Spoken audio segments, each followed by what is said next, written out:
Bien, gracia, paz y misericordia sea a cada uno de ustedes, amados hermanos y hermanas en Cristo Jesús. Quien les saluda, un siervo desde Bolivia. Mi nombre es Fernando y un gusto, un placer estar por la misericordia de Dios con ustedes en un nuevo video, en un nuevo estudio que estamos abriendo de este tema que hemos aperturado la semana anterior, que es el anticristo y la marca de la bestia. Hoy con la segunda parte de este tema que ya poco a poco estamos llegando al clímax del tema, que es el tema central, el anticristo y lo que el personaje va a hacer y su obra y su manifestación. Así que sean bienvenidos a este estudio. Somos un grupo de hermanos que nos reunimos para estudiar la palabra, para también promocionar estos videos para que mucha gente salga edificada. Así que te animo en el nombre de Cristo que tú puedas tener tu Biblia a la mano, tu cuaderno de notas y un corazón dispuesto para aprender la palabra de Dios. Bien, vamos a empezar esta segunda parte con una pequeña resumen de lo que habíamos visto la semana pasada, y el video también está grabado para que tú lo puedas ver, pero vamos a hacer un resumen. Veíamos en la primera parte de este tema, que es un tema escatológico, que la escatología tiene una importancia grande dentro del mundo cristiano, dentro del mundo del estudio de la Biblia y de la edificación de cada creyente. La importancia de las profecías o el tiempo final o la escatología, como muchos lo conocen, es muy importante porque no solamente te edifica, sino también confirma lo ya aprendido. El autor a los Hebreos, capítulo 5, diría que ya después de mucho tiempo deberíamos ser maestros y no estar dando vueltas en los viejos rudimentos o antiguos rudimentos o rudimentos básicos de lo que el Evangelio presenta. Entonces, sí, la escatología o los tiempos finales nos ayudan a edificar y también a cimentar lo que ya hemos aprendido, las bases, en este caso de la salvación. Y para eso Dios nos dejó la escatología, las profecías, como muchos lo conocen, ¿no? ¿Para qué? Para que nosotros podamos entender el plan de Dios a futuro y eso nos cimiente, nos asegure de que estamos seguros que Él, en su soberanía, en su autoridad, cumplirá lo ya establecido. Y esa es su palabra. Su palabra no solamente nos indica cómo Él nos crea, cómo Él nos salva, cómo Él nos liberta del pecado, sino también nos enseña la glorificación que pasará después de esto y cómo Él, Cristo en este caso, reinará por la eternidad. Entonces la escatología edifica. Y uno de los libros más llamados así en el ámbito de la escatología más importantes es el Apocalipsis. Y veíamos la semana pasada que el Apocalipsis no es un libro que asusta, no es un libro que no edifica, que no se debería de estudiar, más al contrario, el mismo Apocalipsis diría en el versículo 3 de su primer capítulo: bienaventurado el que lee, el que oye, el que guarda las palabras de esta profecía. Entonces vemos un libro con una triple bendición. Tristemente hoy muchos creyentes, muchos cristianos, incluso congregaciones enteras, apartan las profecías, apartan la escatología de sus estudios bíblicos, ¿no? Mayormente estamos situándonos en temas soteriológicos, en temas de bendición o de abundancia, pero estamos dejando de lado una cosa muy importante, que es las profecías o el estudiar los tiempos del fin, ¿no? Entonces, el mismo Apocalipsis, el mismo Cristo, quien daría esta revelación a Juan amado, diría: bendito. Bendito va a ser aquel que escucha, que lee y que guarda las palabras de esta profecía. ¿Por qué? Porque el tiempo está cerca. Entonces, la escatología nos edifica, nos ayuda, nos eh, cimienta más en las verdades de Cristo. Recuerda lo que Pablo dijo en Hechos 20, diría él: yo me voy de acá, diría los efesios reuniéndolos, me voy de acá porque todo el consejo de Dios les he predicado. Y eso es algo que deberíamos hacer, no solamente los que predicamos, sino también los que estamos escuchando. Tenemos que escuchar, rumear, estudiar todo el consejo de Dios. ¿Cuál es el consejo de Dios? Toda la Biblia, los 66 libros, y eso incluye temas proféticos también, ¿ya? Veíamos también y hablábamos acerca del arrebatamiento de la iglesia, porque encontramos llegando al Apocalipsis, después del capítulo 4, que llegará un tiempo conocido en el Nuevo Testamento como tribulación y gran tribulación. Jesús mismo diría en Mateo 24, será un tiempo de gran tribulación, cual no la hubo ni la habrá. No la hubo antes, no la estamos viendo ahora, sino que vendrá en un futuro. Es conocido como la tribulación, y la gran tribulación son los 7 años restantes de la profecía de Daniel, capítulo 9, de las 70 semanas. Y veíamos ahí que la iglesia va a ser arrebatada, va a ser llevada al cielo para vivir esos 7 años, 2 eventos importantes en el cielo. ¿Cuáles? El tribunal de Cristo y las bodas del Cordero. Entonces, claramente cimentamos la semana pasada que la iglesia, antes de que empiece estos 7 años, este tiempo o esta etapa de la tribulación y la gran tribulación, la iglesia, por la misericordia y por la gracia de Dios, tiene la esperanza bendita. ¿Cuál esperanza? Que seremos arrebatados juntamente con los muertos que resucitarán para esperar a Cristo en el aire y así estaremos siempre, siempre con Él, ¿no? Veíamos también lo que los profetas del Antiguo Testamento hablaban acerca de este día, el día del Señor. Sofonías, estudiamos un poco de Sofonías, veíamos un poco de Habacuc y reflejaban cómo el día del Señor era un día tremendo, era un día espantoso, era un día de tinieblas, tanto que el Dios Todopoderoso está viniendo a descargar su ira contra la tierra. Dios mismo estará juzgando la tierra. Dios derramará su ira y todo el cáliz de su ira será derramada en ese periodo, en esa etapa conocido como la tribulación y la gran tribulación, la etapa que la iglesia no pasará. Será arrebatada, como ya lo dijimos la semana pasada.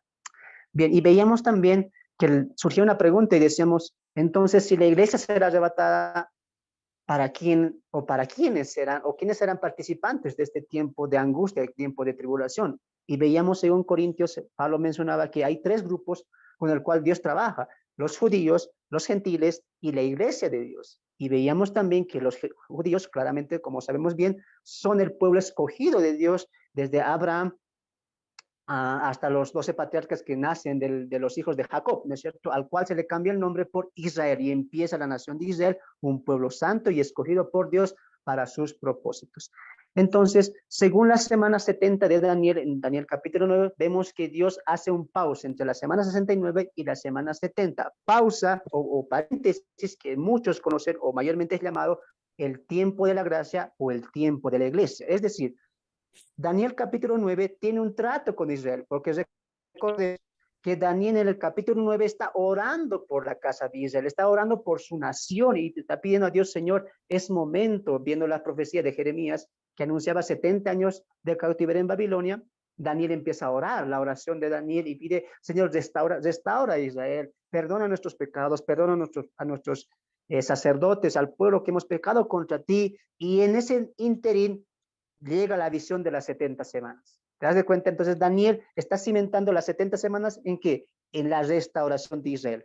El trato de Israel con Dios. Entonces, en la semana 69 se coloca una pausa, un paréntesis, se abre un paréntesis, se deja a un lado un tiempo a la casa de Israel y Dios ahora está trabajando con un grupo espiritual llamado la iglesia. Pero cuando el grupo llamado la iglesia, nosotros, el cuerpo de Cristo, la esposa del Cordero, se ha arrebatada, el paréntesis se cierra y vuelve Dios el trato con quién, con la casa de Israel, y se estaría cumpliendo la última semana profética de las 70 semanas que Daniel tuvo esa visión en Daniel capítulo 9. Muy bien, entonces, en primera instancia, la tribulación y la gran tribulación estarían pasando el pueblo escogido de Dios, Israel, y veíamos cómo esto se profetizaba en Jeremías también.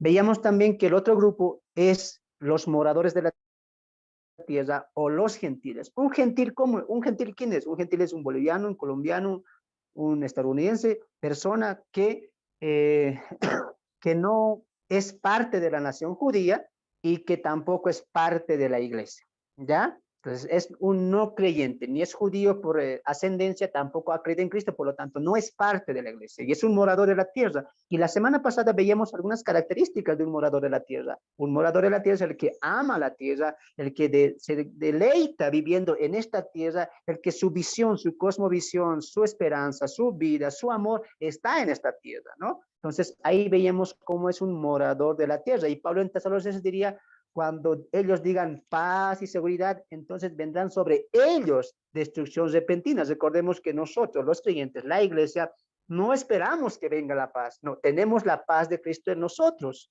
Tampoco queremos que vengan tiempos mejores. Los creyentes sabemos que este mundo está lleno de bajada.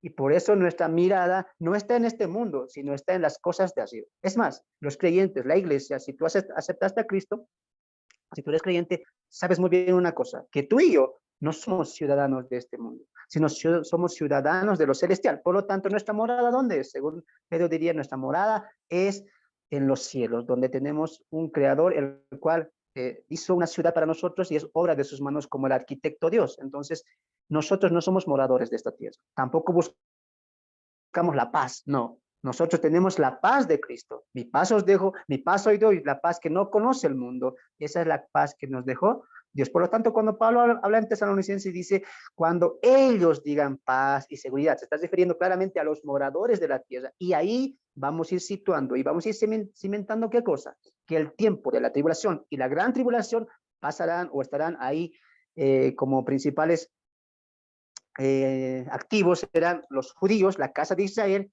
y también los moradores gentiles que no han aceptado a Cristo. Pero esto ya lo vamos a ir detallando con más calma más adelante. Y es lo que vimos la semana pasada también. ¿Ya? Bien, cimentando todo eso, recuerde que hemos hecho solamente un resumen. Si usted quiere saber un poco más de lo que acabo de decir, vea el anterior video donde ahí explicábamos con textos detalladamente lo que hoy solamente hemos resumido. ¿Ya?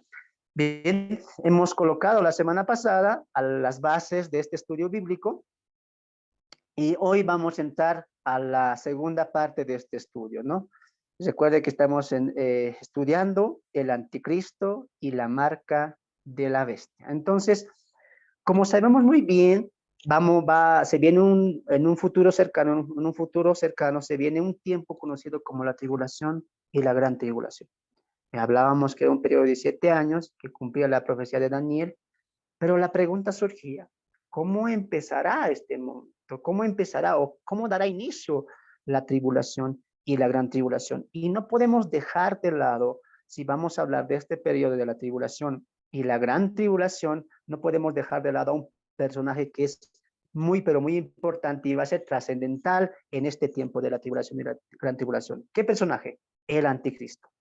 El anticristo que es conocido por muchos nombres y hoy vamos a entrar a ver algunas acepciones, algunas características de cómo este personaje hará su manifestación y qué tipo de obra también tendrá. Así que le pido por favor que pueda abrir su Biblia en 1 Juan capítulo 2 verso 18. Voy a pedir a mi hermana Sara que pueda alistar el texto. 1 Juan capítulo 2 verso 18. El anticristo.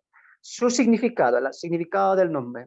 Anticristo significa el que se opone a Cristo, el que se opone a su obra y también a su persona, el que está contra la obra de Cristo. Y seguramente tú ya has leído 1 Juan cuando dice, todo aquel que niega que Cristo ha venido en carne, este es el espíritu del anticristo.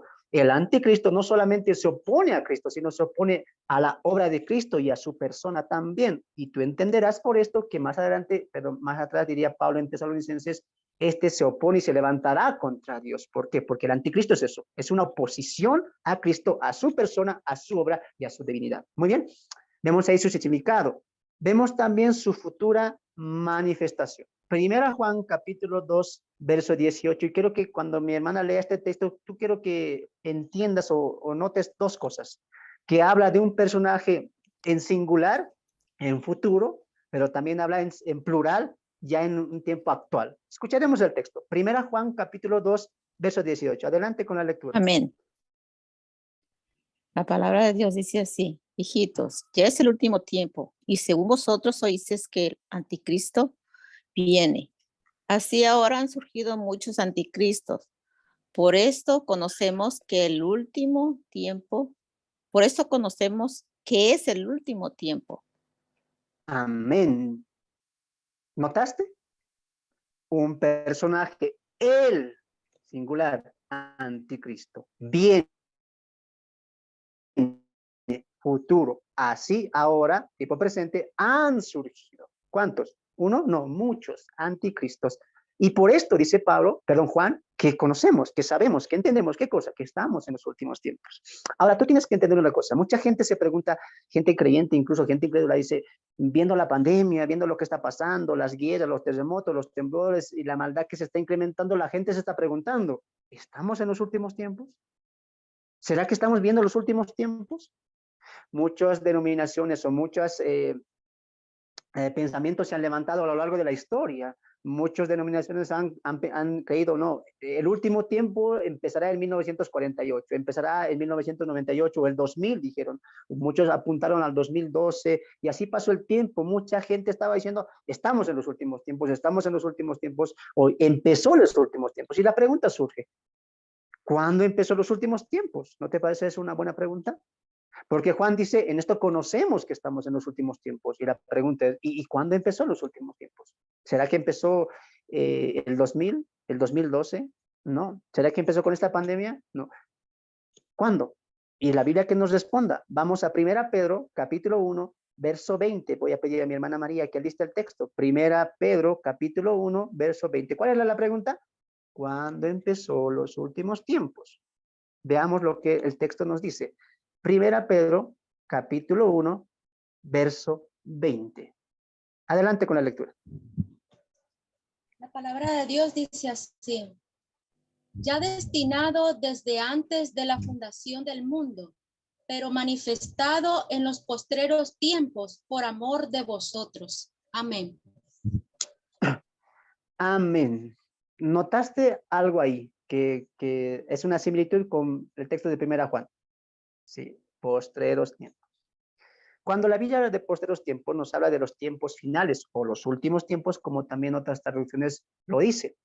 Ahora, aquí en el contexto, Pedro está hablando a los judíos expatriados y les está edificando, les está cimentando de la verdad que ellos ya saben. ¿Cuál verdad? Que son salvos gracias a la sangre preciosa de Cristo y que tienen una herencia incontaminada, inmarcesible e inmarchitable reservada en los cielos para ellos, que estaban padeciendo persecución también por el imperio de Nerón, ¿ya? Pero en el verso 20, verso 19 y 20 dice, sino con la sangre preciosa de Cristo, como un cordero, está hablando del sacrificio de Cristo, sin mancha y sin contaminación, ya fue destinado. ¿Cuándo?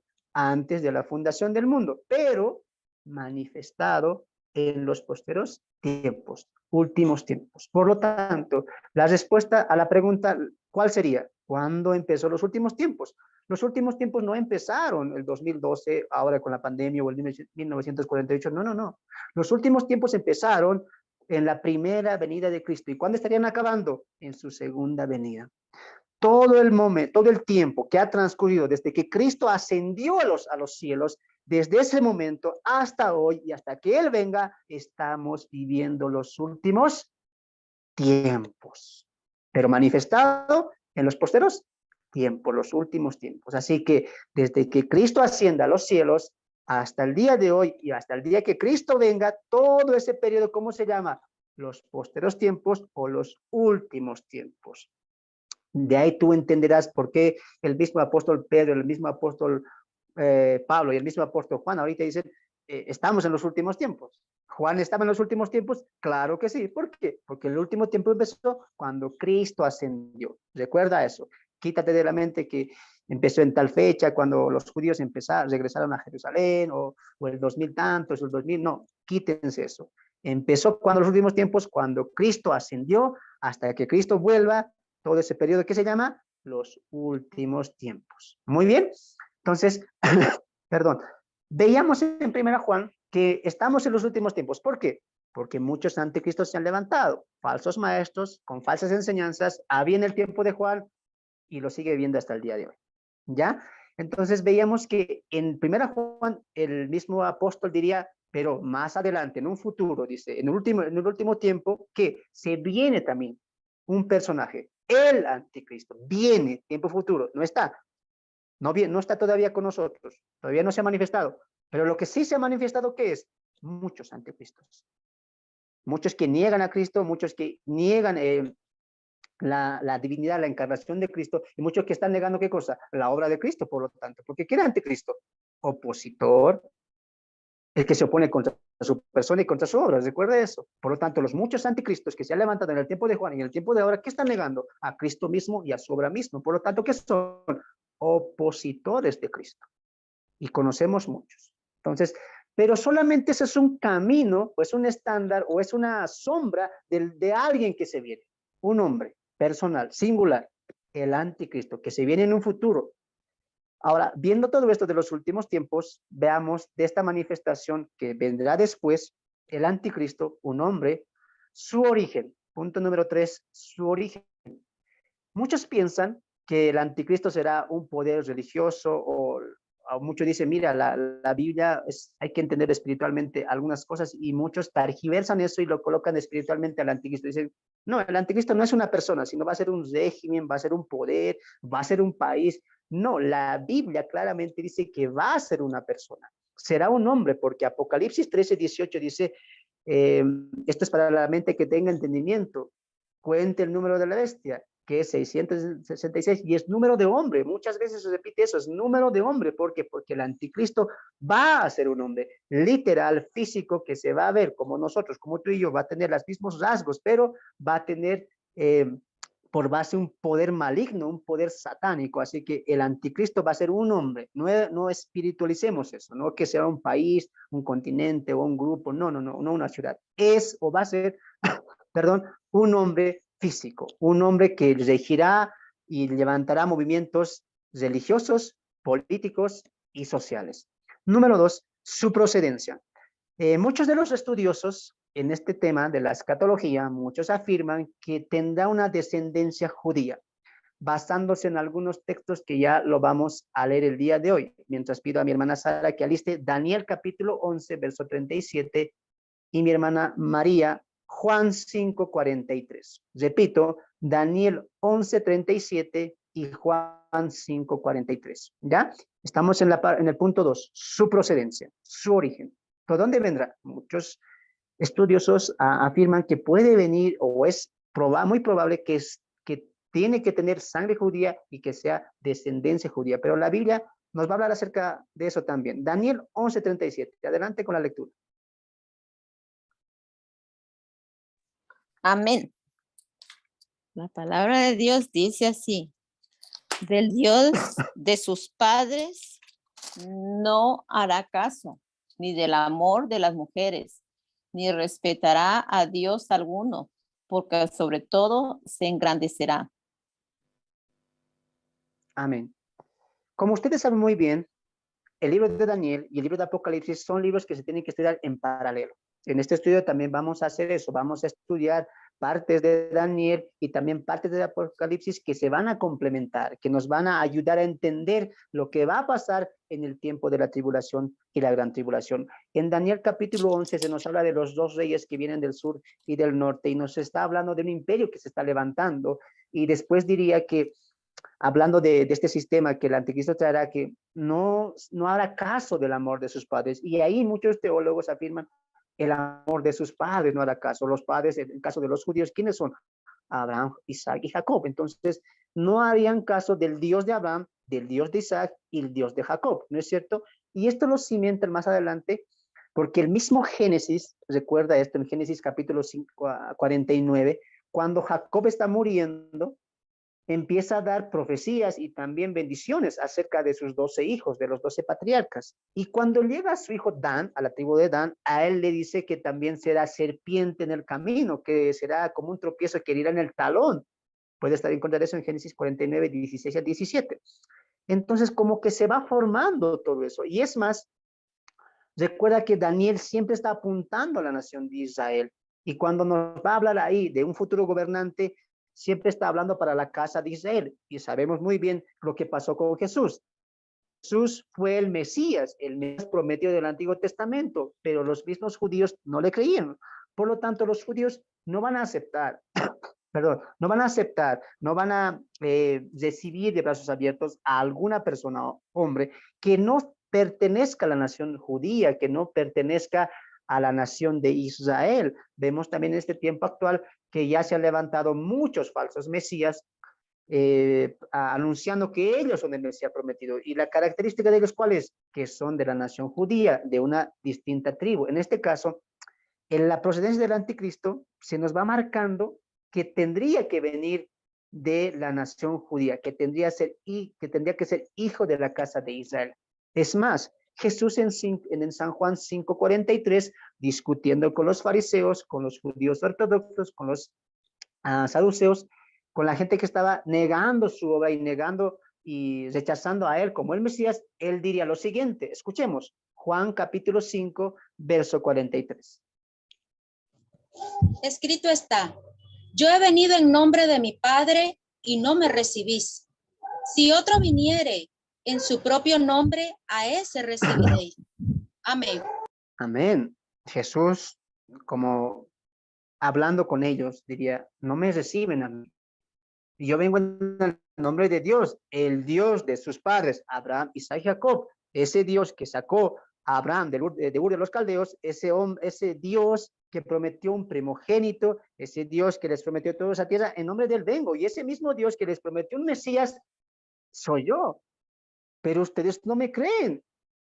Pero otro, dice Cristo, vendrá en su propio nombre, y a ese bien recibiréis, bien creeréis. Note que está hablando de un contexto judío y está hablando acerca del reino del Mesías,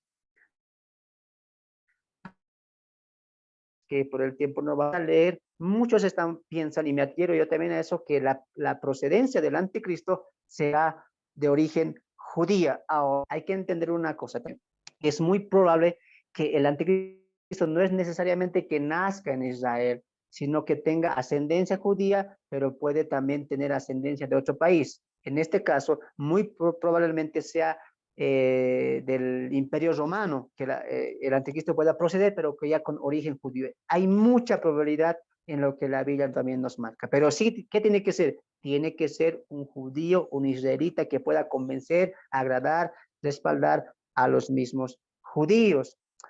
Entramos a la cuarta parte, que es sus títulos. El anticristo, como muy bien saben, tiene varios o múltiples nombres en la Biblia. Pero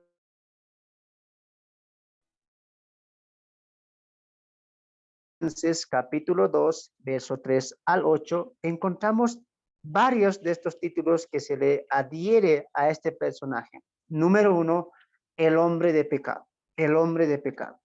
Ahora, este título pienso yo que es el más importante. ¿Por qué? Porque muestra de manera gráfica y de manera palpable lo que el hombre va a hacer. Recuerde, hijo de pecado. Es decir, que el anticristo hará, y no solamente hará, sino permitirá, alentará, ¿qué cosa? El pecado. Recuerde que para el tiempo de la tribulación y la gran tribulación habrá un auge de pecado. Y por eso el apóstol Pablo en Tesalonicenses te coloca, este es el hijo el hombre de pecado, el que ama el pecado, el que va a abiertamente instigar a los demás que cometan pecado y va a decir, no pasa nada. Vivan, hagan lo que quieran.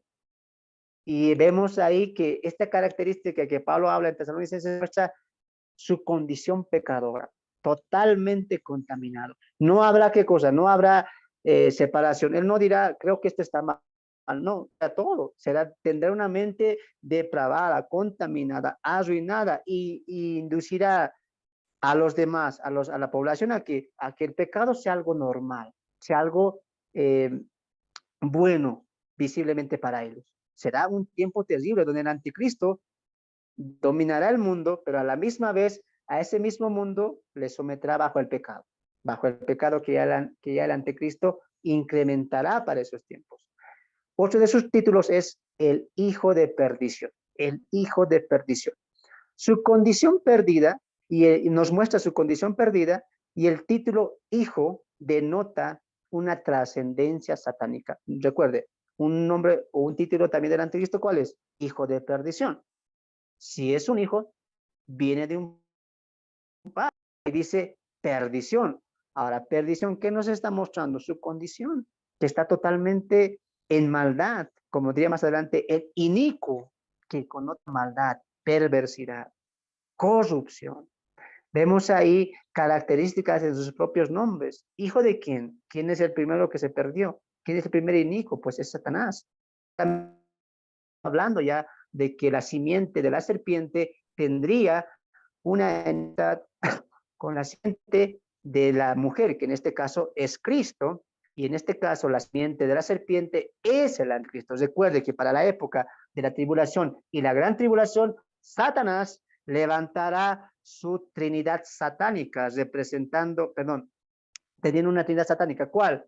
El Satanás, el anticristo y el profeta, que Satanás, la mentira, representaría Padre, el anticristo tendría acepción de imitar obra y el falso profeta al Espíritu Santo. Entonces vemos que el anticristo, que Satanás levantará su falsa trinidad en el tiempo de la tribulación. Y ahí vemos que va a ser el hijo de perdición. Ahora, cuando encontramos este título en la Biblia, entendemos también que se le da este mismo título a un hombre también. ¿Cuál hombre? Recuerde que uno de los discípulos de Jesús, de los 12, fue quien le traicionó. Recuerdan, su nombre es Judas, ¿no es cierto? Pero cuando Jesús está haciendo la oración sacerdotal en San Juan 17 mismo dice, Señor, hablando con el Padre, diría, a ninguno que me diste perdí, ninguno se fue, ninguno los perdí, sin excepción de aquel que tenía que perderse, el hijo de perdición.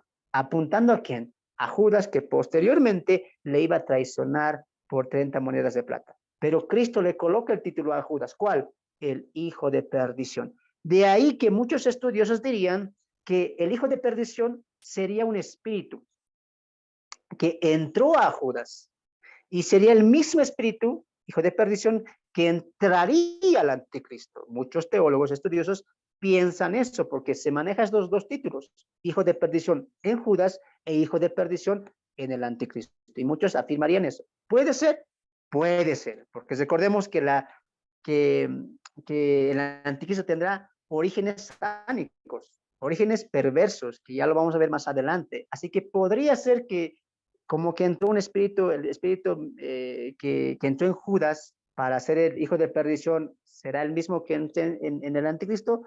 Muy probablemente, podría ser. No estamos afirmando nada, pero es algo que se está manejando también dentro del mundo cristiano. El otro título que se le coloca es, perdón, el inicuo, en el mismo Tesalonicenses, inicuo. Cuando hablamos de inicuo, hablamos de su maldad, hablamos de su depravación. Hablamos de cómo va a ser su carácter. Ese inicuo significa que va a ser un hombre muy, pero muy malvado. Vemos también un segundo título que es, como lo conocemos todos, el anticristo, que es el título más conocido, que nos habla, como lo decíamos al principio, que va a estar en contra o va a querer estar en lugar de Cristo y va a rechazar no solamente a Cristo, sino también su obra y también su existencia. Vemos eso en 1 Juan capítulo 2, verso 18, lo que habíamos leído minutos más atrás. Vemos un quinto título, diríamos, el cuerno pequeño. Cuando hablamos del cuerno pequeño, que vemos en Daniel capítulo 7, verso 8, entendemos ahí que se cumplió en la historia con Antíoco, pero tendrá un cumplimiento definitivo o pleno con el anticristo. Es decir, que el Antíoco Epífanes, quien era el cuerno pequeño para la historia, para la época, es una figura, una sombra de lo que será el anticristo. ¿Y por qué se le coloca el cuerno pequeño? Porque recuerde que cuando los 4 cuernos se rompen, se levanta uno pequeño, dice, no ven entre ellos, y crece rápido. Entonces, cuando hablamos de cuerno pequeño, connotamos ¿qué cosa? Su crecimiento rápido. El anticristo tendrá un crecimiento rápido, empezará a ganarse la confianza, a hacer alianzas humanas y a hacer también tratados con diferentes países para que para ellos le puedan ceder su dominio. Entonces ahí entendemos una cosa, cuando utilizamos el término cuerno pequeño, que el anticristo empezará y su obra o su carrera política, social, irá en incremento y será rápido, será inmediato, irá creciendo sin parar. Y vemos ahí que el título del cuerno pequeño denota eso, ¿no? El crecimiento rápido que tendrá y despampanante, brilloso que tendrá, ¿qué cosa? El anticristo. Y eso será de mucha maravillez. Mucha gente dirá, este personaje o este hombre tan rápido ha crecido, tan rápido ha hecho su carrera política. Y eso es lo que vemos en el cuerno pequeño de Daniel capítulo 7, 8, un incremento, un crecimiento rápido y despampanante de un gobierno, en este caso del gobierno del anticristo. Vemos también como sexto, el rey altivo. En Daniel capítulo 11, verso 36, se nos habla que habrá un hombre, que se levantará con orgullo, con soberbia. Vayamos al texto para leer. Daniel capítulo 11, verso 36, hermana Sara, por favor. Recuerden, estamos en el sexto título. ¿Cuál? El rey altivo. Y escucha lo que dice Daniel en su capítulo 11, verso 36, hablando del gobernante y nos da algunas pautas de cómo este será, y lo llama el rey altivo. Escucharemos el texto. Daniel capítulo 11, verso 36. Amén. Y el rey subirá y se enseñoreará y se engrandecerá sobre todo Dios, y contra el Dios de los dioses hablará maravillas y prosperará hasta que sea consumada la ira, porque lo determinado se cumplirá. Amén. En Daniel 11:36 vemos la altivez, el orgullo, la soberbia de este personaje conocido como el anticristo. Vemos que será un rey impenante, orgulloso, vanidoso, que tendrá una soberbia grande. Es más, la soberbia no solamente le va a llevar por encima de la población, de la humanidad, que parece entonces se va a sujetar a su dominio también, sino que él va a querer ir un poco más allá. Dice que se engrandecerá. ¿Sobre qué cosa? Sobre todo Dios. Sobre todo Dios que el hombre se haya hecho, que haya creado, que haya existido. No hay más Dios. Y dice, y es más, en contra del Dios de todos los dioses, en este caso ese Dios es el Dios creador, hablará maravillas y prosperará. Y esto enlaza claramente con lo que Pablo diría, se levantará contra Dios, se sentará en el templo de Dios, haciéndose pasar por Dios y engañará a muchos. Entonces vemos que el anticristo llegará a un punto, a una etapa donde la soberbia se le crecerá, el orgullo se le crecerá, y ahí vemos a un gobernante altivo, soberbio, que no solamente se va a conformar con el dominio de los pueblos, naciones y países que para ese entonces se van a rendir ante el gobierno que él va a implantar. Vemos que él, en su mayor fuerza, viendo su mayor ímpetu, querrá colocarse encima de Dios, ¿ya? Ahora hay que entender una cosa. Cuando el anticristo surja, vemos que los 3 primeros años va a haber una tranquilidad. Él en esos 3 primeros años empezará a hacer alianzas, empezará ¿qué cosa? A dar regalos, a dar bienes, a llevarse y darse la mano con muchos países. Esos 3 años el anticristo surgirá su carrera política, social, para gobernar completamente el mundo, pero sabemos muy bien, y más adelante lo vamos a ver, que después de esos 3 años y medio el anticristo será herido de muerte y imitará una falsa resurrección, y es ahí donde él se enorgullecerá. Porque dice Apocalipsis 13, dirá, vieron la herida de la bestia y todos los moradores se asombraron. ¿Y qué dijeron? ¿Quién como la bestia? ¿Y quién podrá contra ella? Y es ahí donde el anticristo, este personaje, tomará esta altivez.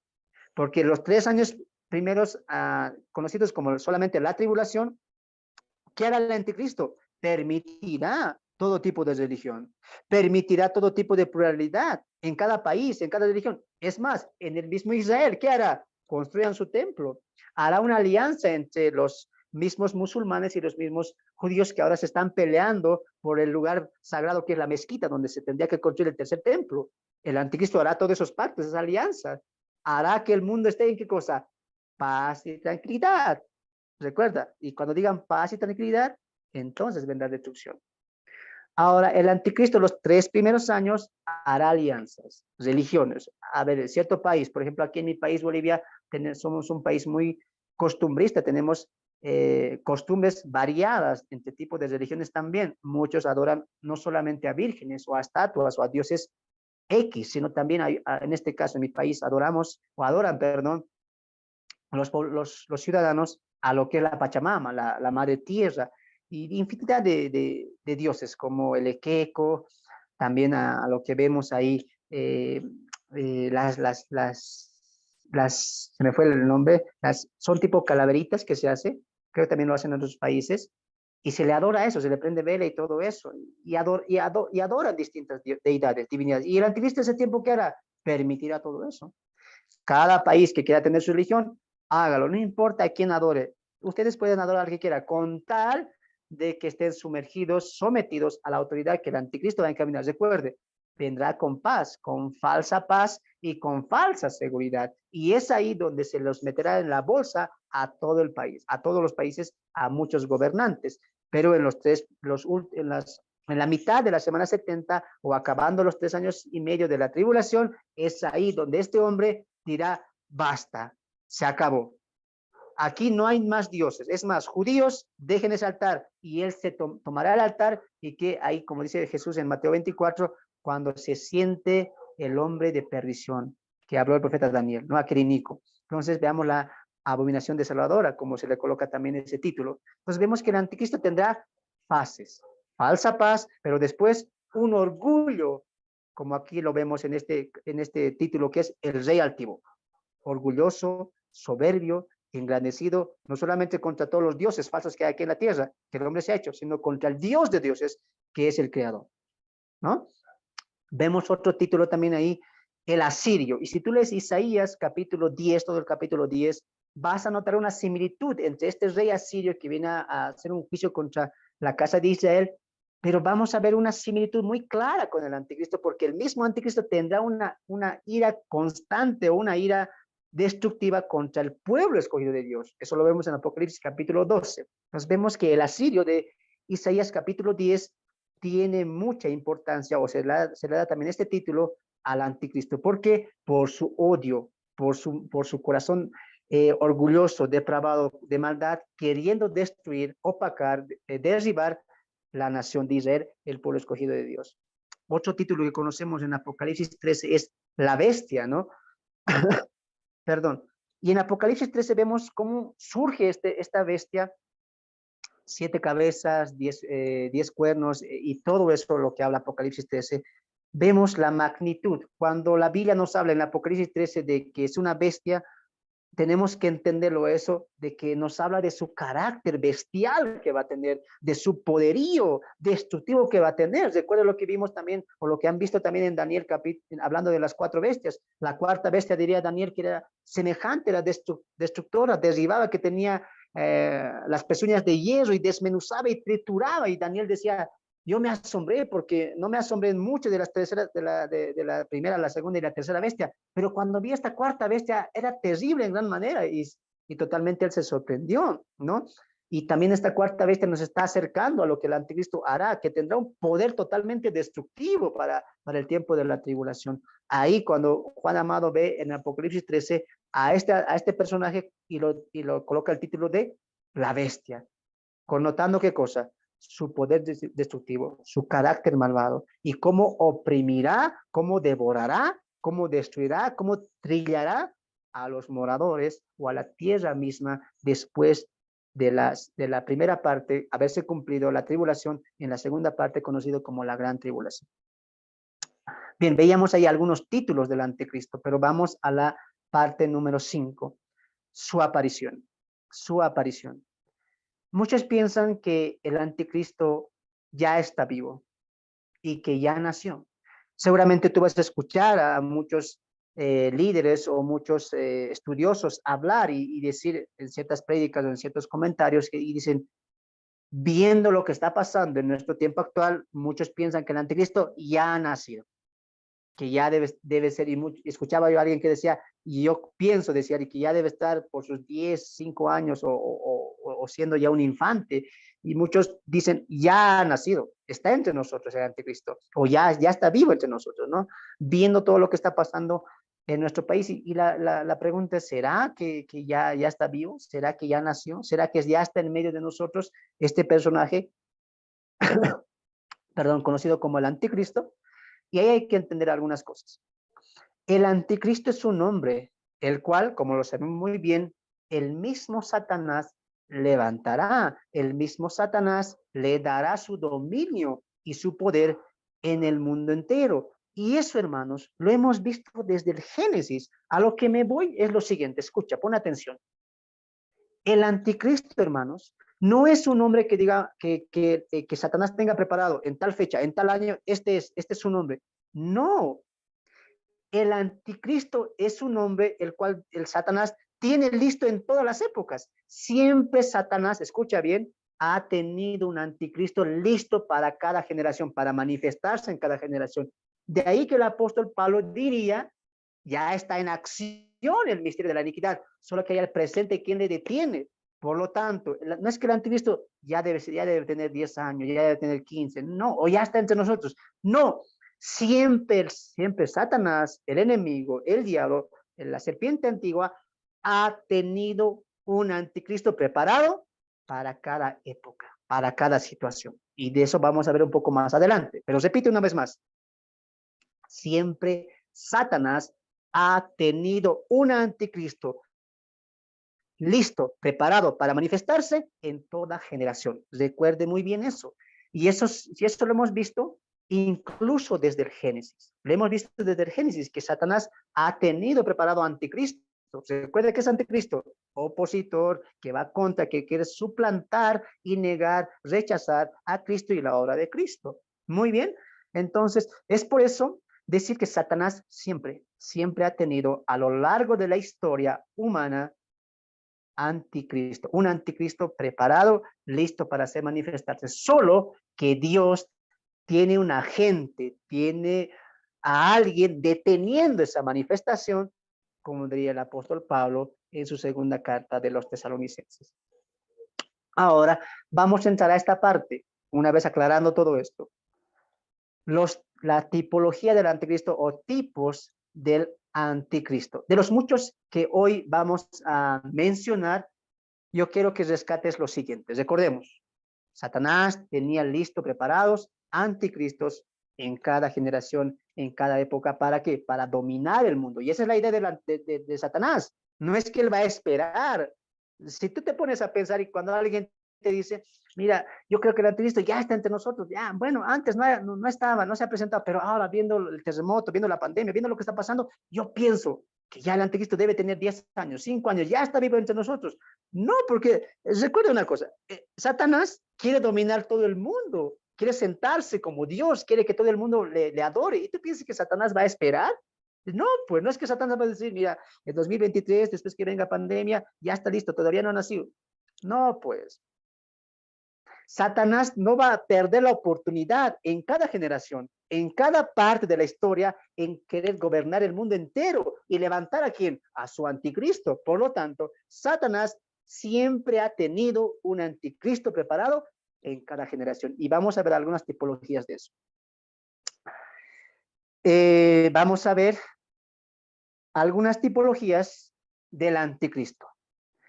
Vemos en el Génesis la primera tipología, que es Caín.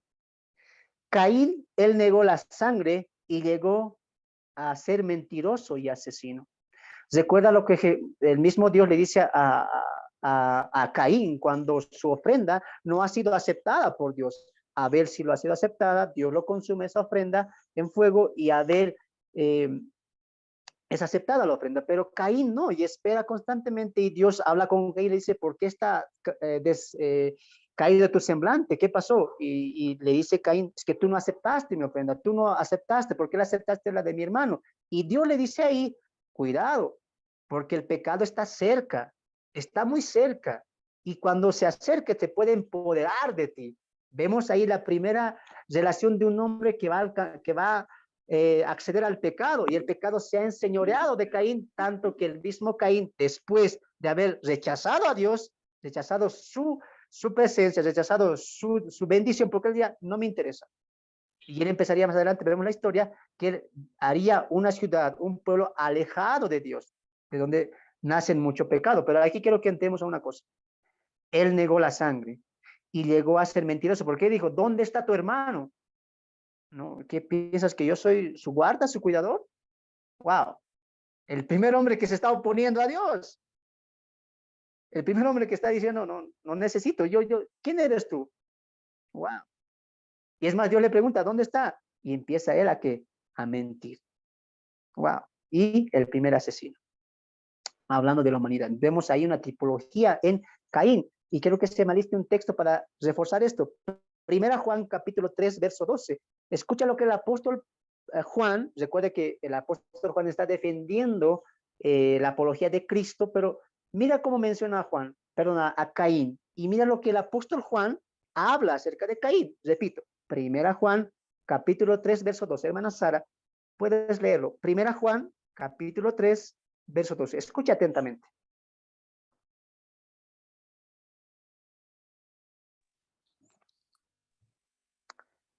A ver, Amén. Primera Juan. Aquí dice, sí, aquí tiene, sí, amén.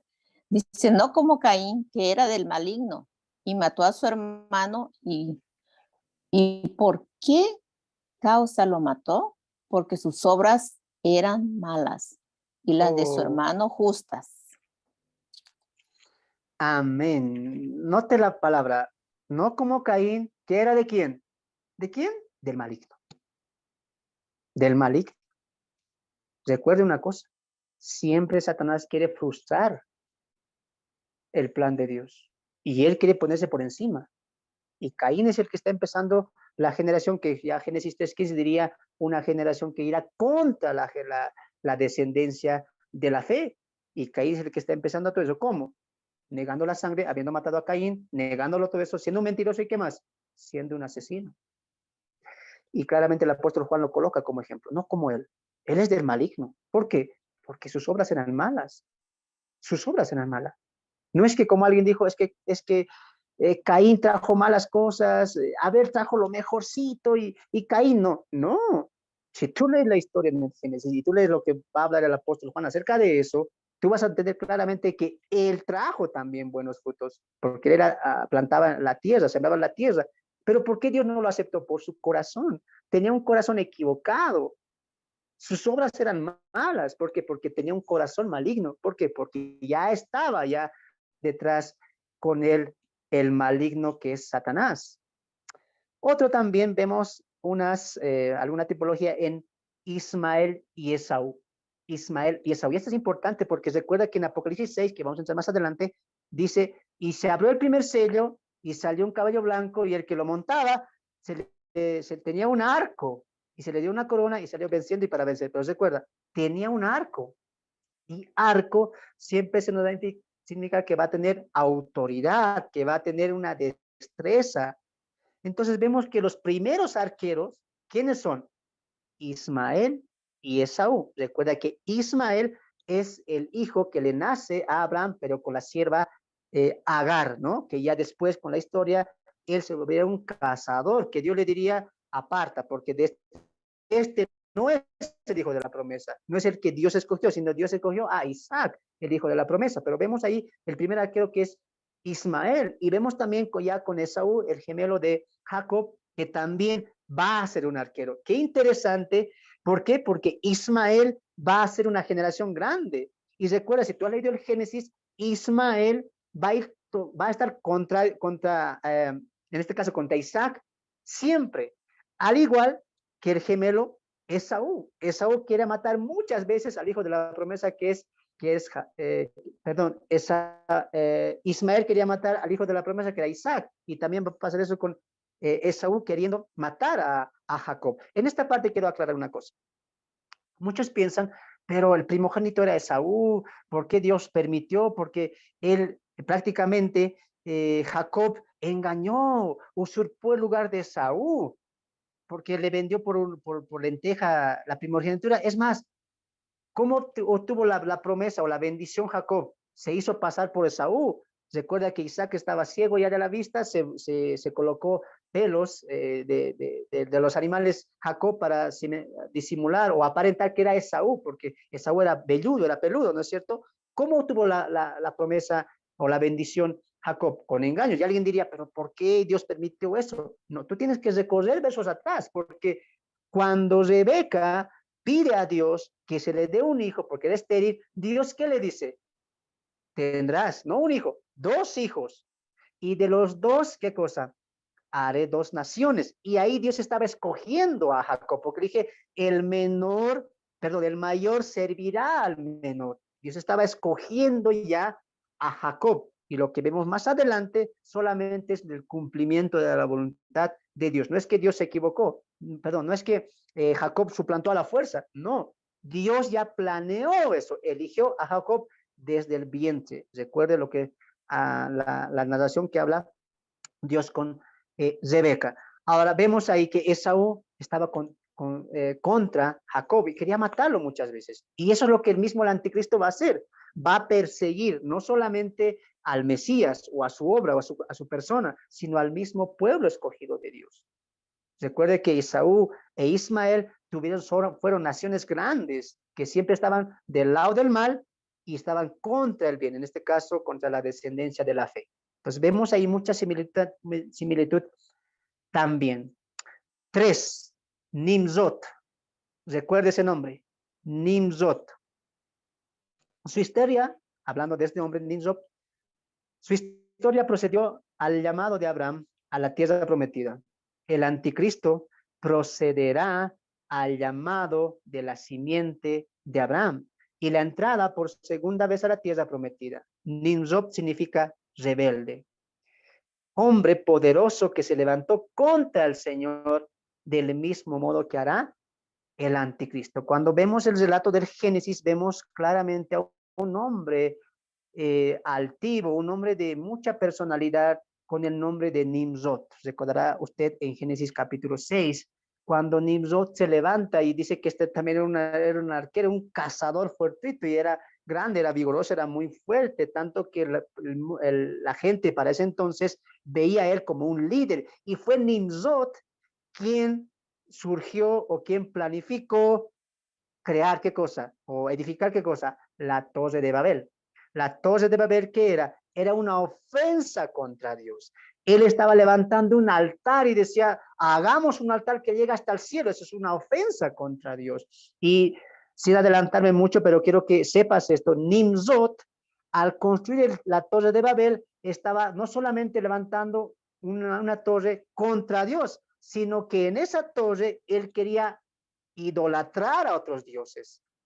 Quería qué cosa, tener comunión, encontrar, ver, venerar a otros dioses. No creas que Dios solamente envió y dijo, no, no me gusta, no, esto es contra mí, no. Dios destruyó eso, ¿sabes por qué? Porque no solamente una ofensa, sino que ahí tendría cabida mucha, pero mucha idolatría. Y es ahí, a la aparición de Nimrod, donde surgirían qué cosa, las falsas religiones. Y vemos eso en dónde, en Apocalipsis capítulo 17, donde queremos la Babilonia religiosa. Esa mujer ramera, Babilonia, la grande, que fornica, que mató a justos, es la falsa religión que viene desde dónde? Desde Nimrod, y Nimrod es una manifestación, es un precursor o es una sombra de lo que el anticristo también hará. El hombre más fuerte, el hombre más capaz, porque Nimrod era así, era el capaz, era el cazador, era el que todos alababan, el que todos admiraban, tanto que lo colocaron como mandatario, como jefe. Y él dijo, ¿qué cosa? Hagamos una torre. ¿Cuál torre? La torre de Babel. ¿Qué dirá el anticristo? Todos viendo su capacidad, su sagacidad, viendo su poderío, como diría Daniel, será entendido de enigmas, hará prosperar el engaño. ¿Qué dirá la gente? No, tú tienes que ser nuestro líder. ¿Y qué hará el anticristo? Levantará una Babilonia religiosa y vemos también Apocalipsis 18, una Babilonia política, comercial, que eso más adelante lo vamos a ver. Pero recuerde, y me gustaría mucho que usted estudie acerca de este personaje llamado Nimrod, que es claramente una sombra, un tipo de lo que el anticristo vendrá a hacer en este mundo.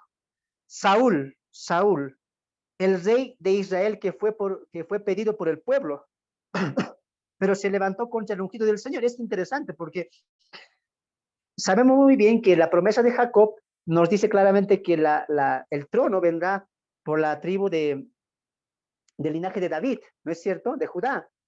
Pero vemos que el primer rey que Dios instituye es Saúl, desde la casa de Benjamín.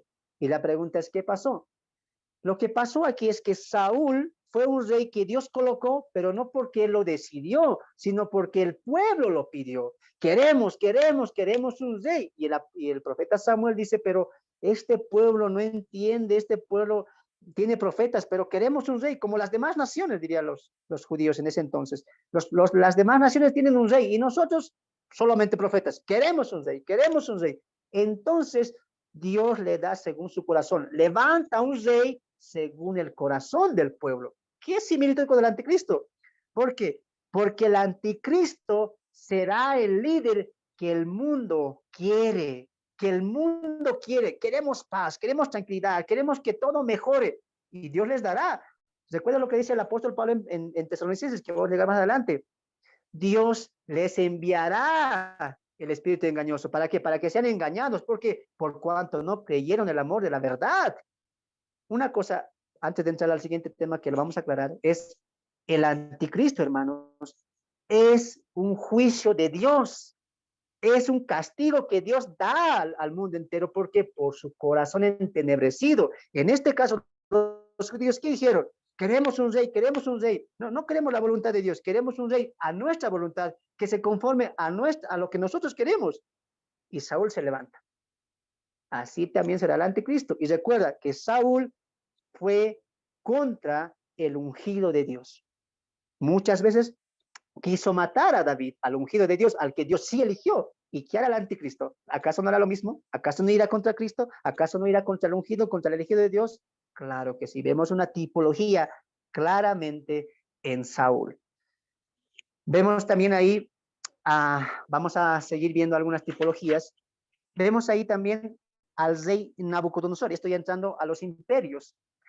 El rey Nabucodonosor fue el primer rey del imperio mundial que gobernó el mundo antiguo para la época de ese entonces y llegó a ser como un anticipo del gran rey de los últimos días. ¿Cuál rey? El anticristo. Recordemos que Nabucodonosor tiene su visión de la estatua de él, donde él representa la cabeza, pero llegando al final vemos que habrá un quinto gobierno.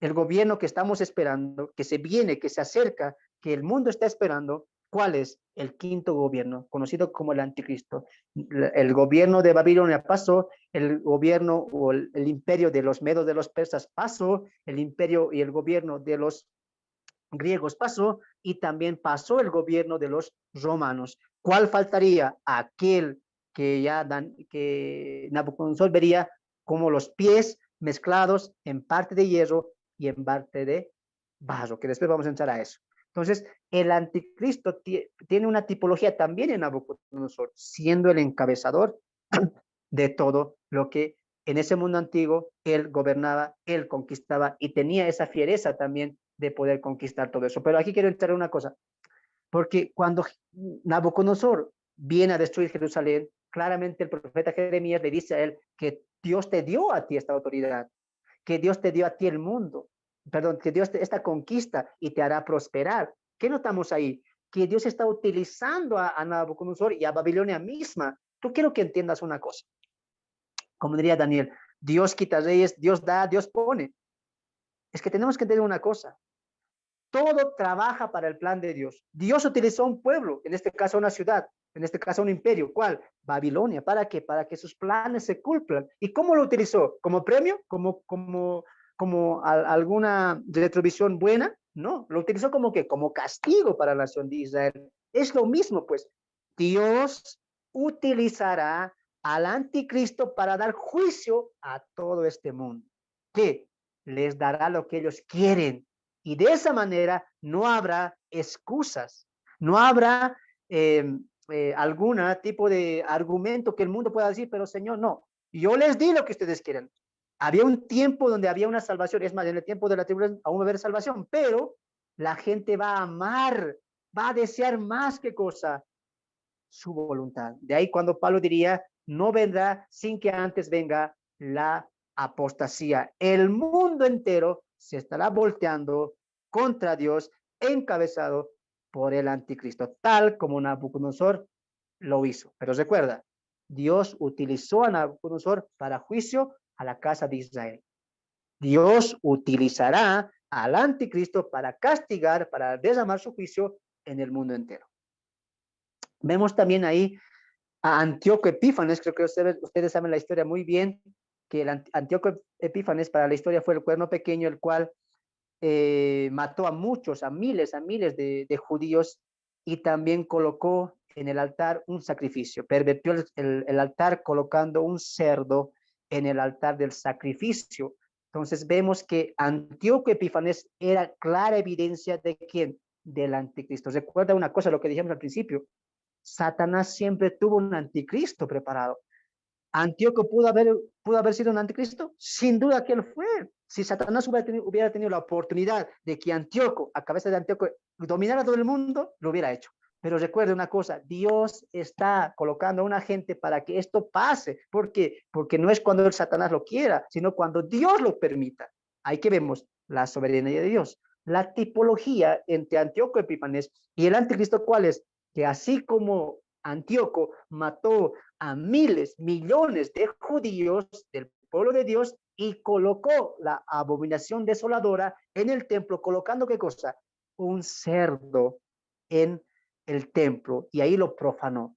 Asimismo, el anticristo matará a muchos judíos, a mucho pueblo de Dios.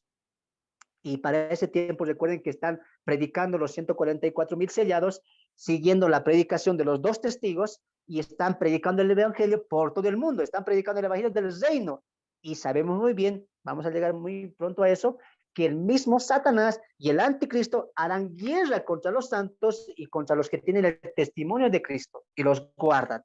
En este caso, mucha casa de Israel o muchos judíos de la fe van a ser perseguidos. De ahí que Jesús diría, cuando vean la abominación desoladora que habló el profeta Daniel, ¿qué es momento? Escape, huyan, no vuelvan a tomar algo de su casa. ¿Te das de cuenta cómo la armonía de la Biblia se encaja? Entonces vemos ahí que Antíoco Epífanes era un tipo de lo que el anticristo hará en los tiempos ya cercanos. Alejandro el Grande o Alejandro Magno, un genio militar que nunca fue derrotado. Buscó que le adorasen, lo mismo que hará el anticristo. Calígula, a este emperador romano llegaron a considerarlo loco. Creemos que fue poseído por demonios. El anticristo será plenamente poseído por Satanás. Exacto, porque si tú sabes un poco de historia, verás que en el imperio o en el dominio de Calígula, pero muchas perversidades se cometieron, tanto así de abominaciones, no solamente en el sentido de muerte, de sacrificios, sino en el sentido también de lo moral. Era tan depravada la gente que al mando de Calígula, que él mismo decía, este es un loco, es un depravado, es un sucio, es un corrupto. De ahí recuerda lo que el anticristo es un inicuo, hará prosperar el engaño. Él también será eso. Y el mismo Calígula, mucha gente pensaba, leyendo la historia, este fue poseído por alguien, un ente demoníaco. Y sabemos muy bien que el anticristo tendrá un espíritu que vendrá desde el mismo abismo de donde están los espíritus encarcelados ahora, los más depravados, los más corruptos, los más malvados, que ya vemos que están encerrados en ese pozo de abismo que se habla en Apocalipsis capítulo 9, si no me equivoco. Entonces, hay una similitud entre Calígula y su obra y lo que se apodera de Calígula, posiblemente haya sido un espíritu, también se apodera de un espíritu, el anticristo, pero esto, ¿cuándo ocurrirá? Después que pase el tiempo de la tribulación o los primeros 3 años y medio. Muy bien, vemos también a Nerón, vemos también a Carlomagno, vemos a Napoleón, vemos a Genghis Khan, vemos al mismo Hitler, vemos al mismo Mussolini. Con lo que te quiero decir ahora, viendo todos estos tipos, me gustaría explayarme en cada uno, pero quiero que entiendas algo. Todos estos hombres que existieron en la historia y los que existirán ahora, que quedan dominar el mundo también, son solamente tipos del anticristo. Es decir, que Satanás siempre tuvo un anticristo listo y preparado en cualquier época. Recuerda, Satanás no está esperando, él quiere de una vez conquistar el mundo entero y gobernar de una manera literal con su anticristo y con su falsa trinidad, siendo él mismo la cabeza de todo. Pero Dios, en su soberanía, está reteniendo eso, colocando un agente para impedir su manifestación. Pero Satanás no está listo. Así que, ¿qué estamos viendo por la historia? Que Satanás siempre ha estado queriendo levantar su anticristo en todas las épocas. Muy bien. Y vamos a llegar a la parte final de nuestro estudio del día de hoy. Espero que hasta aquí hayas podido entender y hayas podido un poquito recordar todo lo que hemos ido viendo.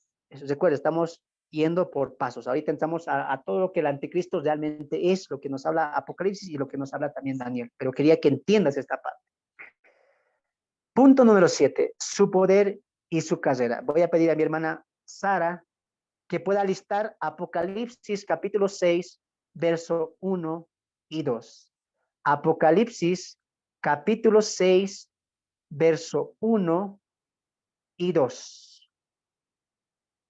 Adelante. Apocalipsis 6, 1 al 2. Amén. 6, 1 al 2 dice, cuando el Cordero abrió uno de los sellos y oí a uno de los 4 seres vivientes decir como con voz de trueno, ven y mira. Y miré, y aquí un caballo blanco, y el que lo montaba tenía un arco, y le fue dada una corona, y salió venciendo. Y para vencer. Amén. Amén. Cuando vemos la apertura del primer sello, empezó ya el tiempo de la tribulación y la gran tribulación. Un error se comete cuando muchas personas pueden pensar que estamos viendo o ya ha pasado el tercer o cuarto sello, a veces viendo las hambrunas, los incendios que pasan en nuestro planeta, pero realmente es una cosa, no se puede cumplir ninguno de los sellos. Es más, no se puede cumplir, no se está cumpliendo ahora ninguna trompeta, ninguna copa, nada, ningún sello se está cumpliendo. ¿Por qué? Porque no se ha manifestado el anticristo, pues. ¿Cómo hoy podemos decir que estamos viendo el cuarto sello, el caballo del hambre, o estamos viendo el caballo de la escasez de la comida, o estamos viendo algunas trompetas, lunas de sangre, todo esto? Nada se está cumpliendo. ¿Por qué? Porque no se está cumpliendo lo primordial. ¿Cuál? La manifestación del anticristo. ¿Te das de cuenta? Eso es colocar un orden al estudio bíblico, que ya habíamos hablado eso la semana pasada. Ahora, viendo esta ascensión del anticristo, surge la pregunta, ¿cómo empezará su carrera? Sabemos muy bien que después del arrebatamiento de la iglesia será arrebatada, como lo hemos visto. El proceder del anticristo no será inmediato. No es que la iglesia será arrebatada y de una vez al día siguiente el anticristo surge. No, va a ser un proceso, según lo que estudiamos en Daniel capítulo 11 y capítulo 12, que va a haber un tiempo en el cual él va a empezar a galopar.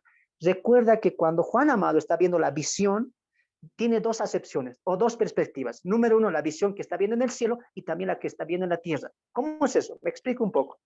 Por ejemplo, en lo que leía nuestra hermana, en el texto decía, y vi cuando el Cordero, ese Cordero es Cristo, abrió uno de los sellos y oía a uno de los cuatro seres vivientes que me decía, ¿quién le decía? Uno de los cuatro, ven y mira la visión de Juan. Esta visión que va a ver es en el cielo, pero la manifestación o lo que se va a manifestar va a ser acá en la tierra. Recuerda, esas dos acepciones tiene Juan. Está viendo en el cielo, pero también va a ver lo que va a pasar en la tierra, ya con el anticristo empezando, surgiendo su poder global o poder universal que va a tener. Y dice el texto ahí, y miré, y aquí un caballo blanco, y el que lo montaba tenía un arco.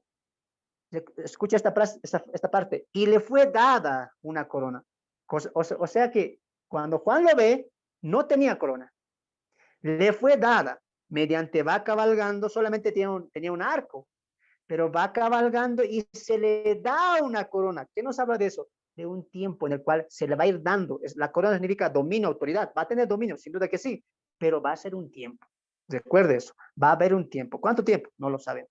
Solamente Dios lo sabe en qué tiempo irá surgiendo, pero no será inmediato. ¿En qué sentido? En el sentido de que la iglesia será arrebatada y el anticristo de una vez al día siguiente ya está gobernando. No, va a haber un proceso y ese proceso va a ser en ese lapso de 3 años y medio. Ahora, la iglesia, vemos ahí que veíamos al principio que será arrebatada, el anticristo surge y vemos cómo va a ir tomando el reino. Vamos a ver Daniel capítulo 8, verso 23, dos textos más. Daniel capítulo 8, verso 23. Hermana María, por favor. Daniel capítulo 8, verso 23. Repito, Daniel capítulo 8, verso 23. En este tiempo que el anticristo está surgiendo, está empezando, ¿cómo será este tiempo? Daniel un poquito nos va a aclarar. Daniel capítulo 8, verso 23. Hermana María, adelante con la lectura. Escrito está, y al fin el reinado de estos, cuando los transgresores lleguen al colmo, se levantará un rey altivo de rostro y entendido en enigmas. Amén. Quiero que entendamos algo. Cuando la iglesia sea arrebatada y empiece el tiempo de la tribulación y la gran tribulación, la manifestación del anticristo será de una manera rápida en el sentido de su crecimiento de un poder mundial global, pero también irá así, en progreso, irá empezando. Ahora, Daniel, en el capítulo 8, es interesante porque recuerda que el cuerno pequeño es un tipo del anticristo. Dice ahí que al fin del reinado de estos. Recuerda que el cuerno que muestra el macho cabrío se parte y surgen 4 reinos, ¿no es cierto? Entonces los 4 reinos empiezan a gobernar, son reinos también, pero dice el texto ahí, y al fin del reinado de estos, ¿de cuáles estos? De estos 4 reinos, de estos 4 cuernos o 4 reinos, ¿qué dice? Cuando los transgresores lleguen al colmo, se levantará un rey altivo, el cuerno pequeño, un rey altivo de rostro y entendido en enigmas. ¡Wow! Quiero parafrasear un poco esto para que entendamos. En el tiempo, recuerda que tiene un cumplimiento histórico con la nación de Grecia, con los 4 imperios que surgen después del gobierno de Carlos, de Alejandro Magno, quien muere tempranamente, se levantan 4 reinos. Y dice que después se levantará uno, un cuerno pequeño. Ahora, ¿esto se cumplió en la historia? Sí, pero también va a tener un cumplimiento pleno en el gobierno del anticristo. ¿Cómo es esto? Recuerden que para nuestra época vivimos sometidos o sujetados a nuestras autoridades. En este caso no son reyes, se les dice presidentes de cada país o mandatarios, ¿no es cierto? Cuando la iglesia sea arrebatada, habrá un caos. Imagínense, mucha gente desaparecida. Y no dudes, sin ninguna duda, de por qué están apareciendo, se está haciendo más manifiesto o más relevante las noticias de los ovnis, de los extraterrestres. Mucha gente puede aludir a eso también. De haber extraterrestres, hay, pero no es como la gente piensa, que son hombres así sin nariz, y vienen de otro planeta. No, claramente son espíritus demoníacos que están, como diría Pablo en Efesios, son ángeles caídos que están en los lugares celestiales, ¿no es cierto?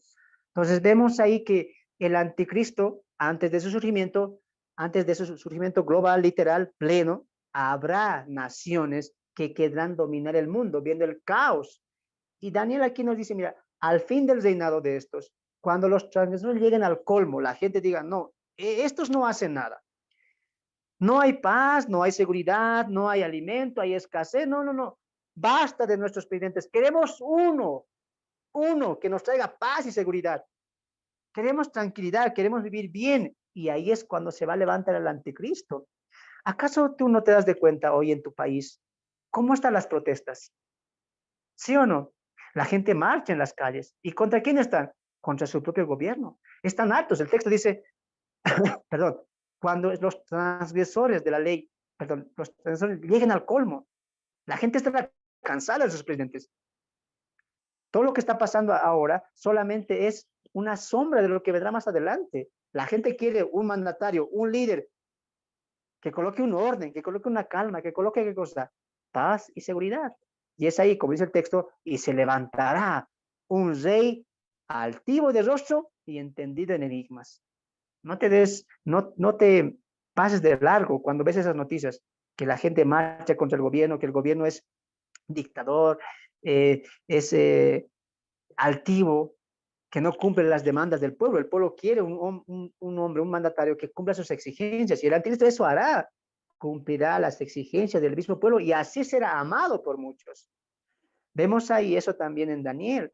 Vamos a un texto también en Tesalonicenses, con esto voy a cerrar el día de hoy. Segunda Tesalonicenses, capítulo 2, verso 8. Segunda Tesalonicenses, capítulo 2, verso 8. Permítale leer a mí. Y entonces se manifestará aquel inicuo, a quien el Señor matará con el espíritu de su boca y destruirá con el resplandor de su venida. Inicuo, cuyo advenimiento es por obra de Satanás. Note eso, es por obra de Satanás. Con gran poder y señales y prodigios mentirosos. Esto lo vamos a estudiar la siguiente semana. Cómo es que el anticristo y el falso profeta van a engatusar a toda la gente. Recuerde, con prodigios y señales mentirosos. Recuerde eso. 10. Y con todo engaño de iniquidad para los que se pierden. Recuerda lo que dijo Daniel. Hará prosperar el engaño. Será un mentiroso. Totalmente hablará mentiras y la gente le creerá. Dice ahí, con todo engaño de iniquidad, ¿para quién? Para los que se pierden, por cuanto no recibieron el amor de la verdad. Ahí, ¿quiénes están? Los moradores de la tierra, los gentiles. ¿Quiénes? Quienes no forman parte del pueblo de Israel, pero tampoco han aceptado a Cristo como su Mesías, como su Salvador, como su Redentor. Por lo tanto, están pasando la gran tribulación. Dice ahí, no recibieron el amor de la verdad ¿Para qué? Para ser salvos, ¿no? 11. Por esto, ahí está. ¿Quién está mandando el castigo? Dios. Por esto Dios les envía un poder engañoso para que crean la mentira.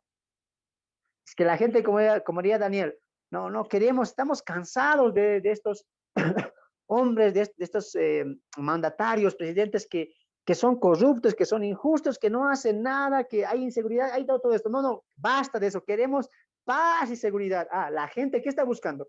Paz y seguridad en este mundo. ¿Y Dios qué va a hacer? No han aceptado la paz de mi hijo, no han aceptado la salvación de mi hijo, por lo tanto yo les voy a dar lo que quieren. Y toma el anticristo para dar juicio, castigo, aunque Satanás pensará que está dominando el mundo, que está ganando el mundo, lo que no sabe es que Dios tiene la soberanía, que Dios tiene el control y que Satanás, el anticristo, el falso profeta, están cumpliendo la voluntad de Dios. ¿Pero por qué? ¿Dios, porque es malo? ¿Porque es injusto? No.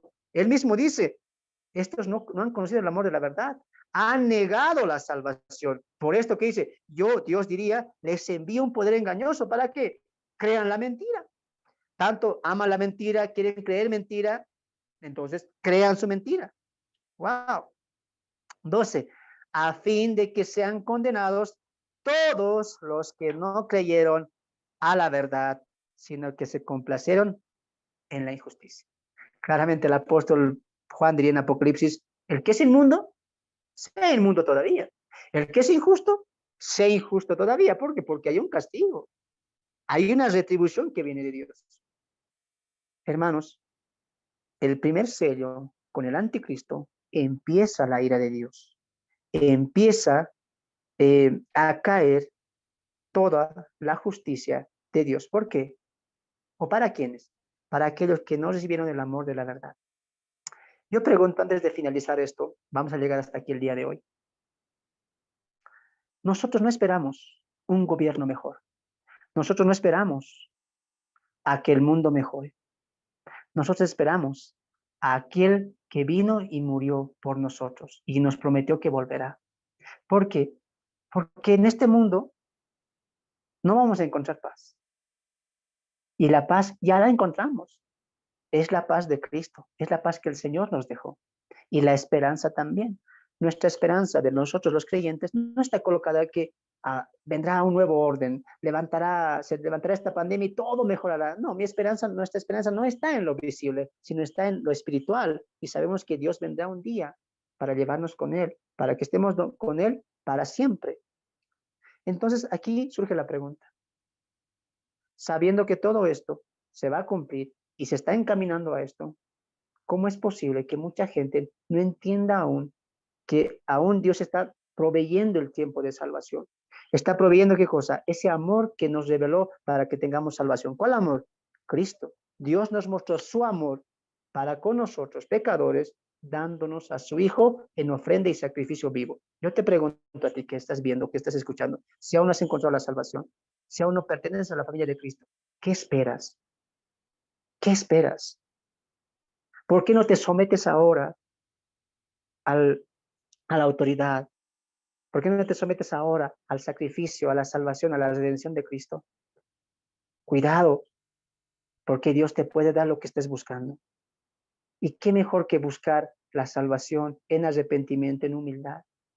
No seas como dice Pablo en su carta de Romanos, pero por tu dureza de corazón atesoras para ti mismo ira para el día del justo juicio de Dios. ¿Qué estás tú haciendo en este mundo? ¿Qué estás atesorando más? ¿Qué estás buscando más? Hermanos, hermanas, se viene un tiempo difícil. Se viene un tiempo en el cual esto pasará y esperemos que tú que estás escuchando esto hoy puedas llegar a la salvación y arrodillarte ante quién? Ante Cristo. Y no seguir a este futuro gobernante o ya a lo que se está manifestando, a las artimañas del anticristo. Te animo yo a que tú puedas estudiar, a que tú puedas acercarte a Cristo, a que tú puedas rendirte a aquel que tiene la autoridad de todos. Recuerda lo que dijo el apóstol Pablo en Filipenses. Llegará un momento, amados hermanos. De verdad, amigo, amiga, que estás escuchando, joven señorita, que tú estás viviendo, no pierdas más el tiempo, que el tiempo está corto.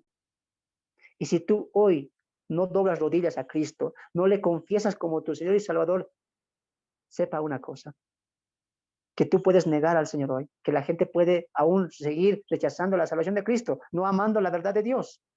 Pero Dios es claro en su palabra. Llegará un momento en que toda rodilla se doblará y toda lengua confesará que Jesucristo es el Señor, para gloria de Dios el Padre. A ti te animo a que puedas tú ahora, no esperar, ahora doblar rodillas y confesar que Cristo es el Señor, es el Rey de Reyes y el gobernante de toda su creación. Sin más, me despido de este estudio que ha sido de bendición. Les animo, les invito también a que la siguiente semana, la siguiente clase puedan estar con nosotros, donde vamos a desglosar un poco más el carácter del anticristo, su obra y cómo irá conquistando el mundo entero. Hablaremos un poco del falso profeta y cómo también el anticristo irá de caída. Recuerda, el anticristo tendrá una emergencia, un poder grande, sí, pero también caerá. ¿Y cuál será ese motivo? Lo veremos la siguiente semana. También veremos la siguiente semana qué cosa. ¿Recuerda lo que dijo el apóstol Juan? Le fue dada una corona. Vio un caballo blanco y el que lo montaba tenía un arco y también le fue dada una corona. Y la pregunta es, ¿quién le dio esa corona? ¿Quién le dio ese poder? ¿Será que Dios le dio o será que Dios le permitió? ¿Quién le dio? ¿Bajo qué autoridad está? Todo eso y más la siguiente semana. Que Dios te bendiga, que Dios te guarde y que donde tú estés, la gracia y la misericordia de Dios puedan estar contigo. Que Dios te bendiga. Bendiciones.